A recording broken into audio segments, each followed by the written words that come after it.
I first heard about Stoicism when I was at university. I did a philosophy degree at university, and it was just something that I heard in the background. It wasn't something that I studied in depth. And my initial impression of Stoicism was it was about sort of having few feelings, or muted feelings. But as I've got to learn more about the philosophy, I've discovered that it actually becomes about being more in touch with your emotions, and also reacting to your emotions in the right way. I think everyone can benefit from having some element of Stoicism in their life, and here are 13 quotations that I believe will make your life better. I've drawn some inspiration from Ryan Holiday's The Daily Stoic, which I really recommend.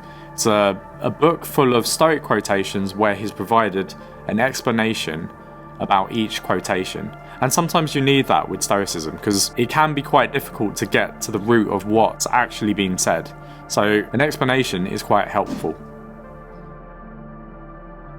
My first quote is from Marcus Aurelius, one of the most famous Stoics. The best revenge is to be unlike him who performed the injury. What this quote is effectively saying is that it seems tempting to hurt someone who's done harm to you, but this is actually not the correct way to move forward. You could think of a situation in which a partner cheats on you or something like that.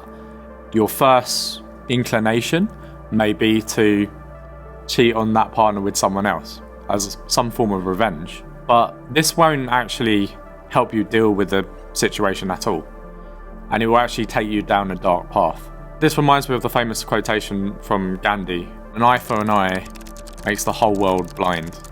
If you imagine a world where everyone's just taking revenge on each other, what kind of world is that? It won't be better. My second quotation is, "Be tolerant with each other and strict with yourself." This again is from Marcus Aurelius. This basically means that we should hold ourselves to high expectations because we cannot control what other people do. In my own life, I know that I can't control other people's consumption of alcohol. I can't do anything about that. It's their choice whether or not they drink alcohol. But I can control my own consumption of alcohol. So I'm strict with myself, but I'm tolerant of other people's drinking. It's the same with smoking. I don't smoke, but other people do. And I've got no right to say whether they should.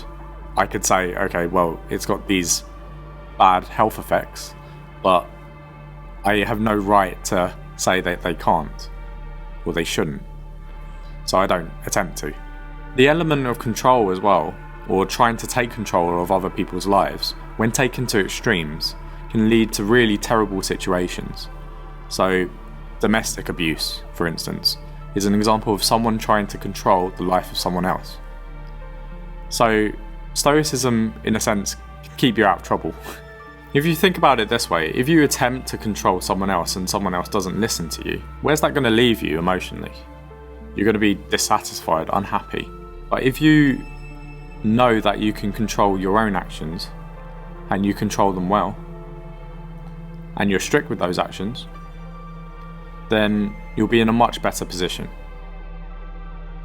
This quotation's from Seneca. It's a rough road that leads to the heights of greatness. So, I'm not saying in any way that I will become great or we will become great or anything like that. I'm just saying that really, in order to get anywhere in life or to achieve success, you will have to undergo some difficult situations. This is especially true for Praja and I. As we run our own business or businesses, we know that we're going to go through some difficult times. And being aware of that very fact, that we're going to go through difficulties, helps us stay prepared. So knowing that it's going to be hard actually prepares us for the difficulties that lay ahead. In other words, so this quotation's from Seneca. "If a man knows not to which port he sails, no wind is favourable." This quotation basically is saying that having a direction in life is important, or having goals is important. So if you don't have a particular course on which you're going to, or you don't identify what port you're sailing towards, then it's pointless. You'll just be, no matter how favourable the environment, you will struggle to reach your destination, because you won't have a destination in the first place. Roger and I set some goals at the beginning of the year. Click here to watch them. I've always found this quite difficult because in my life I have not generally set goals, and sometimes I feel like I'm just drifting around, and that gives me a sort of hopeless feeling. But having an endpoint or a destination which to travel, even if I don't reach there, the fact that I've set out with the course in mind makes the journey seem less perilous. This again is a quotation from Marcus Aurelius. The happiness of your life depends upon the quality of your thoughts. This is a really interesting quote because I think you need to unpack this idea of quality thoughts and bad quality thoughts. So there's good quality thoughts on the one hand and bad quality thoughts on the other. What does that even mean? Well, in a really basic sense, good quality thoughts are beneficial to you. Bad quality thoughts are the opposite.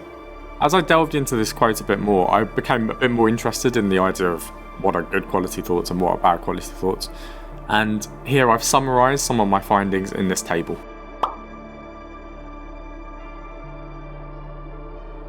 This again is another quotation from Marcus Aurelius. Comes up a lot, very smart guy. The universe is change, our life is what our thoughts make it. So a central notion in Stoic philosophy is this idea of change as the great certainty in life. Whether that be death, going through tragedy, going through difficult times, we are going to experience change. We have to accept that at any time in our life, something can change course.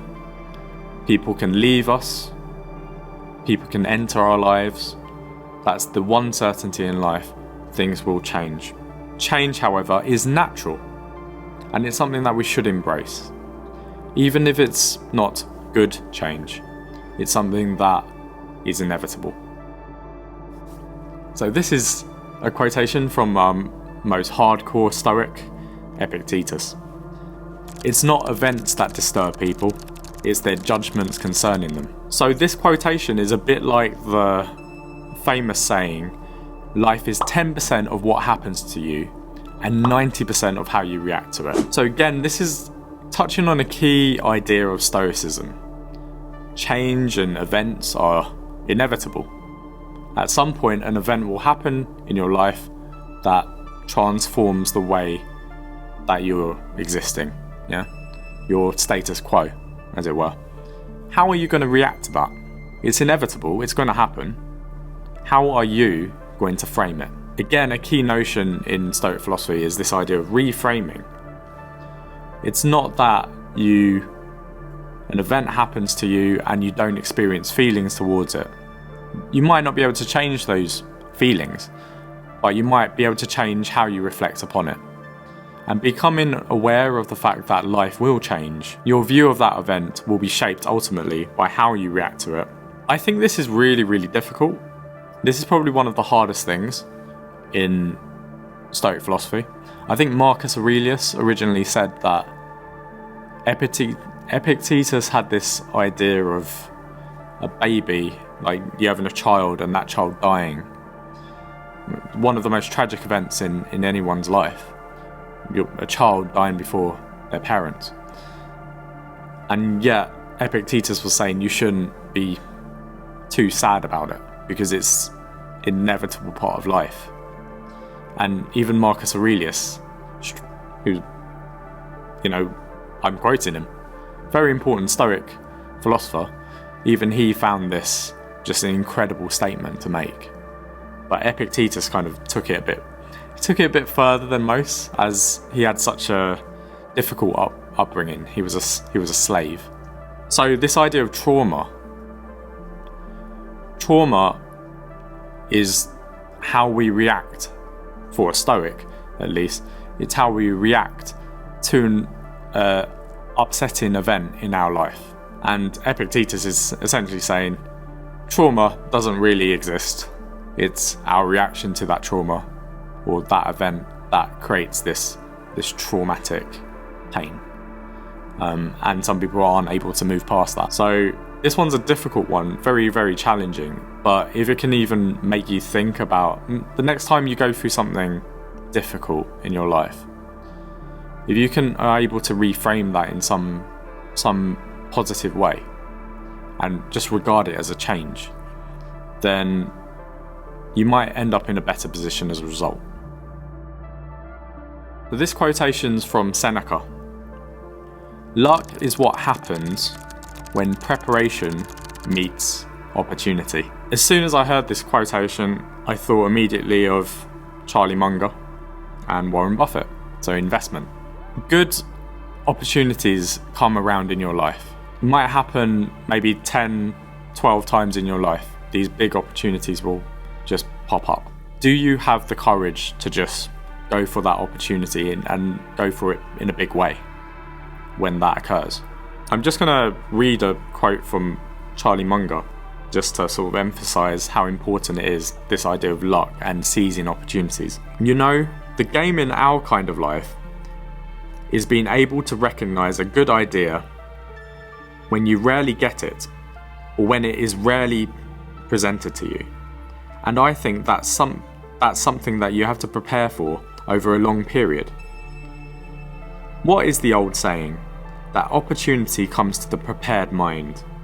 I don't think you can teach people in 2 minutes how to have a prepared mind, but that's the game.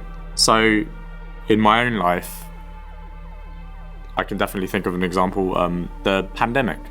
So stocks were falling. How do you react to that? I just bought stocks.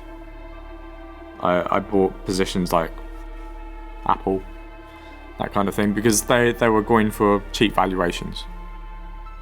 But many people panic in those situations rather than seize opportunities. So what might seem to some to be a bad event or a negative event can be framed as positive as long as you're able to grasp that opportunity. What's bad luck to some might be good luck to you. This quotation's from Epictetus, again, one of the most hardcore Stoics. Happiness and freedom begin with a clear understanding of one principle. Some things are within our control, and some things are not.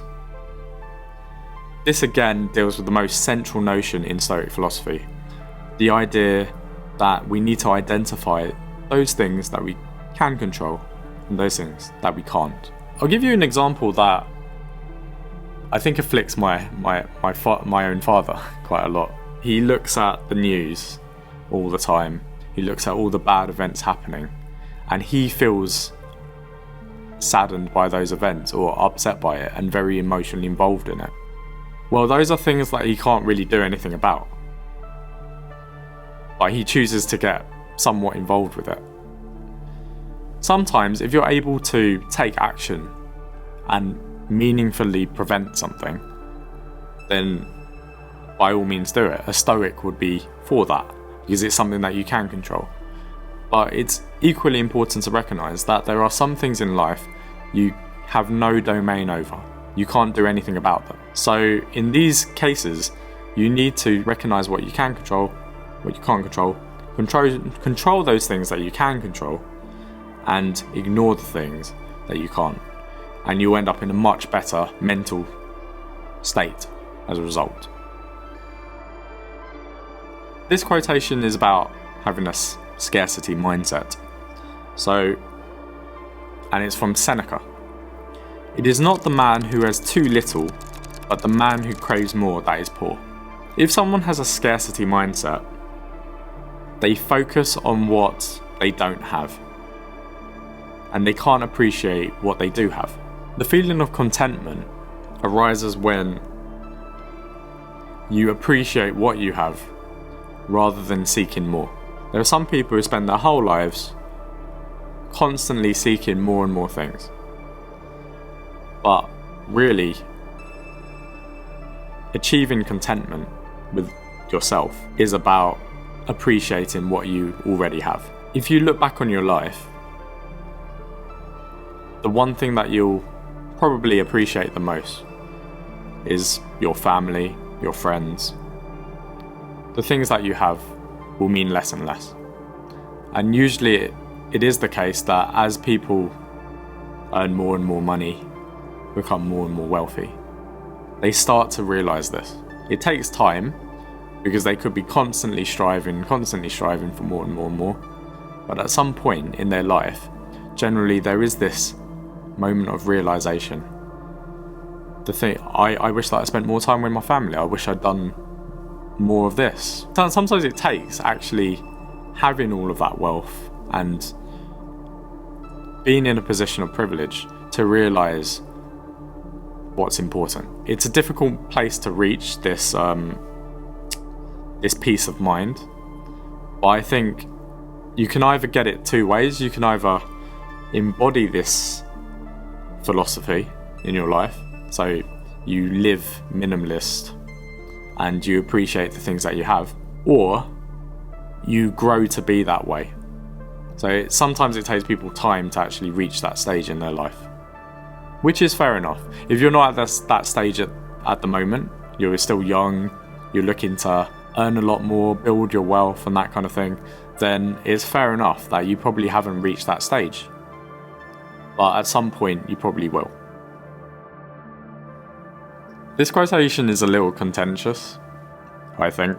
Do not waste time bothering whether you love your neighbour. Act as if you did.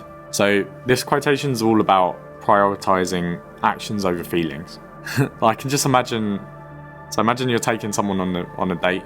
Instead of waiting for a strong romantic connection to develop, take the initiative and go on a date and see whether that allows you to develop those genuine feelings over time. So sometimes people go, okay, they'll go out on a date or something like that, and they'll think, oh, I don't feel something, therefore that person isn't right for me. But maybe you haven't given enough time. If you take more and more romantic actions together, potentially you could develop something really important and powerful. And I've definitely found this in my own life. If you're in a long-term relationship, if you have a wife or a long-term girlfriend or something like that, at times in your life you'll find that, or within the course of the relationship, you'll find that you grow apart, those romantic feelings may seem to fade. And it actually takes making that effort to go out and do something romantic for those feelings to come back. So you actually need to make a lot of effort to build those feelings through your actions, not just by feeling, oh, I don't feel it. Because then you're sort of subject to lose out on a potentially very good relationship if you just think that romance will just happen. Romance is no guarantee. Love is no guarantee. Like, keeping those love feelings or passion is no guarantee. You have to create situations which stimulate that or make it arise in you. So this quotation's from Seneca. I think it's quite an important quote. So the wise man will want to ever be with him who is better than himself. And this quotation is effectively about finding better people to be around. There's a famous Jim Rohn quote about you being the average of the 5 people you spend the most time with. I think it's been somewhat disproven, so it's not 5 or something like that. Someone did a study on this and worked out that it wasn't 5. But it's still important to surround yourself with people who are better than you in some sense. I think it keeps you humble. If you want to learn a skill, so at the moment I'm doing a lot of salsa dancing. If I want to become a better salsa dancer, I need to find better dancers, and then eventually I'll get better. Those skills will somewhat rub off on me. I don't think there's a way to sort of statistically verify how much benefit being around those better quality people will affect you, but it seems to be important anecdotally. So my final quote is from Epictetus. Nothing great is created suddenly, any more than a bunch of grapes or fig. So this is about how we need to think long term. We need to take time to create anything of any value in the first place.